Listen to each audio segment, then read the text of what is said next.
Well, here's an uncommon sight in Vancouver. It's Tuesday, the 4th of February, and look, snow. That's not fresh snowfall coming, though it is our third day with snow on the ground. That's some snow drifting down from the upper branches of the evergreens near me. And yes, it's beautiful. And also, yes, I'm ready for a return to blue skies and sunshine, or even the rain that's more typical for Vancouver at this time of year. Don't these trees look like they could pick up and walk? You may hear it because I've got the sound turned up high. This is the snow where you can hear the crunch of your feet on the ground.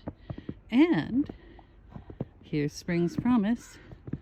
While these cherry trees are looking stark and cold today, it won't be long before they're loaded with blossoms again.